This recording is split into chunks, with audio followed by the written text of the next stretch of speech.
আলোচিত কণ্ঠশিল্পী মাইনুল আহসান নোবেলকে গ্রেফতার করছে ডিএমপির ডেমরা থানা পুলিশ। বিয়ের প্রলোভন দেখিয়ে এক তরুণীকে আটকে রেখে হেনস্থা ও আপত্তিকর ছবি তৈরির চেষ্টা করার অভিযোগে দায়েরকৃত মামলায় তার বিরুদ্ধে গ্রেফতারি পরোয়ানা জারি ছিল। সোমবার দুপুর 12:30টার দিকে সিদ্ধিরগঞ্জ থানার বটতলা এলাকা থেকে তাকে গ্রেফতার করা হয়। বিষয়টি নিশ্চিত করে ডিএমপির ডেমরা থানার অফিসার্স ইনচার্জ সাইফুর রহমান জানান, নোবেলের বিরুদ্ধে বিয়ের প্রলোভন দেখিয়ে এক তরুণীকে আটকে রেখে হেনস্থার অভিযোগে মামলা রয়েছে। সেই মামলায় তার বিরুদ্ধে আদালত থেকে একটি ওয়ারেন্ট জারি হয়।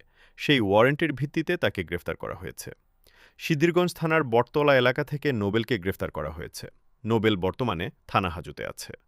মঙ্গলবার আইনি প্রক্রিয়া শেষে তাকে আদালতে পাঠানো হবে। শুধু এই একটি অভিযোগই নয়, অনুষ্ঠানে না গিয়ে প্রতারণা করার অভিযোগে ২০২৩ সালে নোবেলকে গ্রেফতার করে ঢাকা মহানগর গোয়েন্দা পুলিশ। এছাড়াও ২০২৫ সালের ২০ মে একজন নারীকে ৭ মাস একটি বাসায় আটকে রেখে ধর্ষণ ও নির্যাতনের অভিযোগ উঠে এই গায়কের বিরুদ্ধে। ওই সময় ৯৯৯ নম্বরে কল পেয়ে নারীকে উদ্ধার করে পুলিশ।